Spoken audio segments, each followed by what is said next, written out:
Hey friends, if you wish to change the inbox type in Gmail, then please watch this video. I will guide you through the procedure. So here's the thing. The Gmail inbox is by default set to show the latest emails first.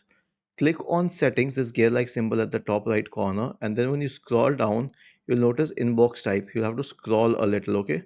So the default one is that you will receive the ones by the data first. You can also check important first, okay, and so on. You can also check unread first, or you can check starred first or priority inbox. But when you select other options, here's one thing that you need to know, that it will select through all emails and not just the primary ones. Was this helpful? If yes, then please subscribe to the channel. If not, then let us know in the comment section of the video on how we could help you further. Thank you for watching this video and have a nice day.